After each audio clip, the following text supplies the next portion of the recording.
வணக்கம். இன்னைக்கு நம்ம பார்க்க போகிற ஒரு சின்ன டாபிக் என்னன்னு பார்த்தீங்கன்னா, எல்லாரும் தியானம் பண்ணுறோம். எல்லாருக்கும் தியானம் பண்ணிட்டு இருந்தாலும் அது கரெக்டாக சித்திக்க மாட்டேங்குது. நம்ம மனசளவில் நம்முடைய மூச்சு எடுக்கிறது, இன்ஹேல் எக்ஸேல் நம்மளால சரியாக பண்ண முடியல. அது பண்ணாலும் அது சித்திக்க மாட்டேங்குது நிறைய பேருக்கு. இது கரெக்டாக சித்திக்கணும்னா நம்ம என்ன வேணால் யோகம் பண்ணிட்டு போங்க. நீங்கள் வாசி யோகம் பண்ணுங்க, எது வேணால் பண்ணிக்கலாம். ஆனால் பண்ணும்போது எந்த மாதிரி முறைகளில் பண்ணால் அது சித்திக்கும் அப்படின்றதுக்காக சித்தகுரு கொடுத்த ஒரு டாபிக் இது. என்ன பண்ணணும்னா, ஒரு 100 கிராம் நெய் எடுத்துக்கோங்க.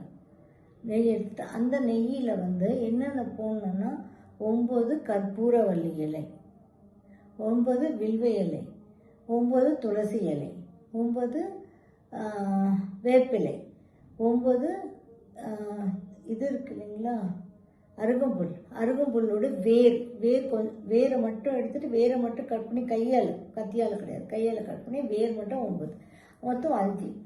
ஆனால் இந்த செடிகள் கிட்ட போய் நம்ம என்ன சொல்லணும்? உன் உயிர் உன் உடலில் தங்க வாயாக ஸ்வாகா, உன் உயிர் உன் உடலில் தங்க ஸ்வாகா அப்படின்னு சொல்லிட்டு 9 முறை. அப்போ தான் அந்த இலையை நம்ம பறிக்கணும். ஏன்னா அப்போ தான் அதனுடைய உயிர் நம்மளுக்கு எல்லா விஷயத்தையும் நமக்கு கொடுக்கும். அதனால் இதை சொல்லிட்டு தான் நம்ம பறிக்கணும். அது இல்லைன்னா கரெக்டாக சாந்தி ஆகாது, சாபம் வரும் அப்படின்றதுக்காக அதை சொல்லியிருக்காங்க. இது 100 கிராம் மட்டும்தான் பண்ண முடியும். நல்லெண்ணெய் இது குவான்டிட்டிஸ் நிறைய போட்டுக்கக்கூடாது. 100 கிராம் நெய் வேணும், பசு நெய், பியூர் பசு நெய்யில் பண்ணக்கூடிய விஷயம். என்ன பண்ணணும்? இதுக்கு அடுப்பில் வச்சு பண்ணக்கூடாதான். ஒன்று கீழே கேண்டில் ஏற்றணும், இல்லைன்னா விளக்கு ஏற்றி வச்சுட்டு ஒரு அடுப்பு மாதிரி பறிச்சுட்டு அதில் தான், அந்த சூடில் தான் இதை பண்ணணுமா.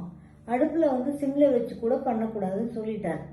ஓகே, கேண்டில் வச்சு ஏற்றிக்கோங்க.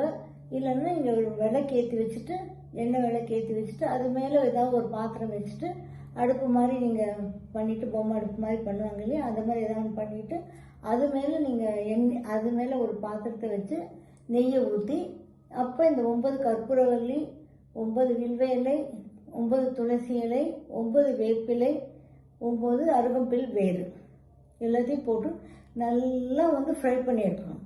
நல்லா அதில் ஃப்ரை பண்ணும்போது இதனுடைய எசன்ஸ் மொத்தம் அதில் இறங்கிடும் நெய்யில்.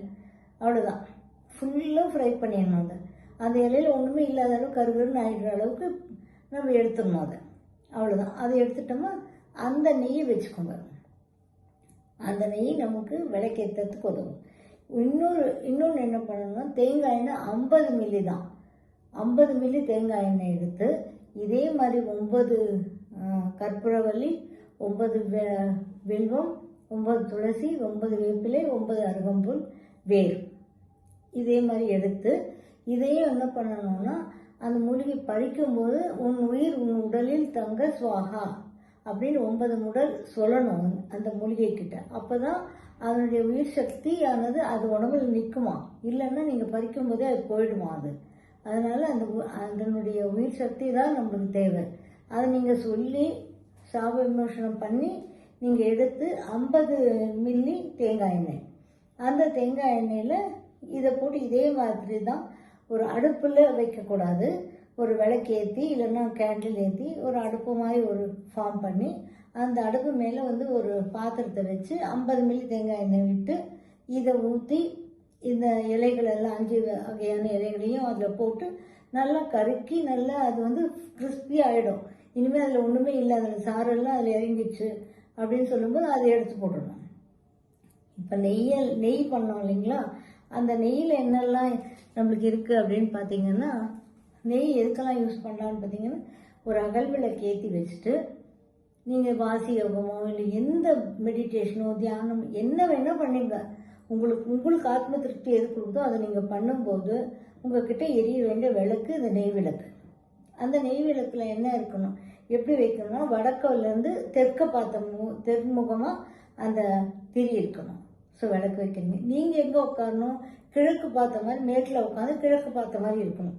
உங்களுக்கு நேரம் கிடையாது, இப்படி விளக்கு இருக்கும், நீங்கள் இப்படி உட்காருங்க. கிழக்கு பார்த்த மாதிரி உட்காருங்க. விளக்கு வந்து தெற்கு பார்த்த மாதிரி இருக்கணும். அந்த மாதிரி விளக்கு ஏற்றி வச்சுட்டு நீங்கள் தியானம் பண்ணும்போதோ எந்த யோகம் பண்ணும்போதோ அது வந்து சித்திக்கும். எதுக்காக நீங்கள் பண்ணுறீங்களோ அது வந்து கரெக்டாக நடக்கும் அப்படின்றது வந்து சொல்லியிருக்காரு. இன்னும் அப்புறம் வந்து தேங்காய் எண்ணெயில் பண்ணியிருக்கோம் இல்லைங்களா, தேங்காய் எண்ணெயில் மூலிகை போட்டு கறக்கி எடுத்துருக்கோம் இல்லையா, அந்த தேங்காய் எண்ணெய் என்ன பண்ணணும், காதுக்கு பின்னாடி ஃபுல்லாக ஒரு நரம்பு இருக்கு இல்லையா, அந்த நரம்பு கிட்ட காதுக்கு பின்னாடி இதில் தேய்க்கணும் கொஞ்சம். அப்புறம் வந்து உச்சந்தலையில் கொஞ்சம் தேய்க்கணும்.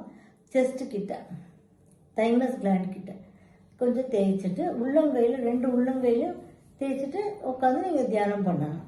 பண்ணும்போது இது வந்து என்ன தியானம் பண்ணாலும் நம்ம பண்ணக்கூடிய தியானம் சித்திக்கும் அப்படின்றது தான் ரொம்ப ஈஸியாக சொல்லியிருக்காங்க. எவ்வளோ ஈஸி இல்லைங்களா? நிறைய பேருக்கு நான் எவ்வளோ தியானம் பண்ணுறேன், எவ்வளோ மெடிடேஷன் பண்ணுறேன், நான் எவ்வளோ மேனிஃபெஸ்டேஷன் பண்ணுறேன், எவ்வளோ மேனிஃபெஸ்ட் பண்ணாலும் சிலருக்கு நடக்காது மேனிஃபெஸ்டேஷன். நான் எல்லாமே பண்ணுறேன் எனக்கு நடக்கலை அப்படின்றவங்களுக்காக இந்த முறைகள் இதை நீங்கள் ஃபாலோ பண்ணி பண்ணும்போது நீங்கள் என்ன பண்ணாலும் அது சித்திக்கும் அப்படின்றது வந்து சொல்லியிருக்கார் சித்தகுரு. அதனால் ட்ரை பண்ணி பாருங்கள். தேங்க்யூ ஃபார் வாட்சிங். வீடியோ உங்களுக்கு பிடிச்சிருந்தா லைக் பண்ணுங்கள், ஷேர் பண்ணுங்கள், கமெண்ட் பண்ணுங்கள், சப்ஸ்கிரைப் பண்ணிக்கோங்க, பெல் ஐக்கான் ப்ரெஸ் பண்ணிக்கோங்க. ஸோ தட் நாங்கள் போடுற எந்த வீடியோவும் மிஸ் பண்ணாமல் உங்களுக்கு நோட்டிஃபிகேஷன் வரும்.